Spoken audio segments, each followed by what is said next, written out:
존경하는 국민 여러분, 이재명 정부의 지난 8개월은 해체와 파괴, 붕괴와 추락의 시간이었습니다. 단순히 정책의 실패가 아닙니다. 헌정 질서를 해체하고 사법 질서를 파괴하고 있습니다. 시장 경제는 붕괴되고 민생 경제는 추락하고 있습니다. 정부를 이기는 시장은 없다라는 대통령의 발언은 시장 경제를 바라보는 이 정권의 시각을 그대로 드러냅니다. 이 정권은 경제의 성장 엔진을 살리는 대신 현금 살포라는 반시장적 포퓰리즘 정책을 선택했습니다. 시장 경제의 원칙을 부정하고 이재명식 기본 사회로 가는 확장 재정을 밀어붙이고 있습니다. 그 결과는 어떻습니까? 작년 11월 시중 통화량은 전년 대비 8.4%나 증가해서 역대 최고인 4,498조 원을 기록했습니다. 이재명 정권 출범 후 소비 쿠폰 등 돈을 불기 시작하면서 8월 이후 4개월 연속 8%대의 높은 상승률입니다.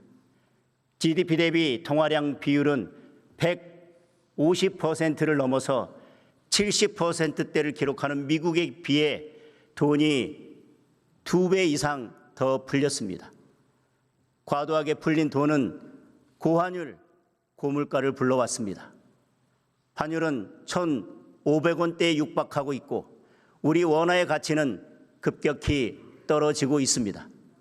국제결제은행 BIS 발표에 따르면 우리 원화의 실질 실효 환율은 주요 64개국 가운데 63위입니다. 2024년 이후 선진국과 신흥국 모두 통화가 안정됐지만 원화 가치는 10% 넘게 떨어져서 2009년 글로벌 금융위기 이후 최저 수준으로 폭락했습니다.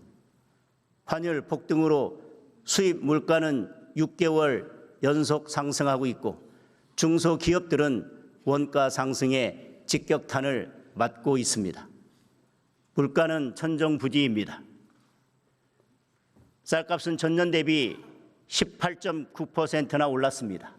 사과 19.6%, 귤 15.1% 등 과일값도 크게 올랐고 돼지고기, 소고기도 4% 넘게 올랐습니다.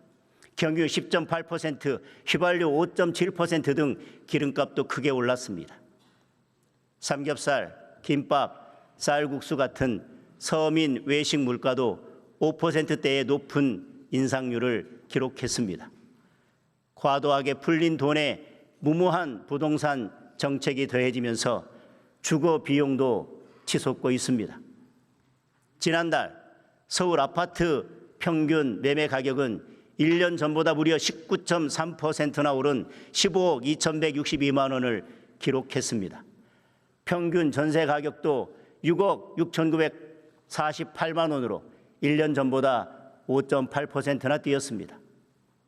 월세가 급격히 늘어 주택월세 비중이 62.7%까지 치솟았고 서울 아파트 월세 가격은 1년 사이에 13만 원 이상 올라 평균 147만 6천 원을 기록했습니다.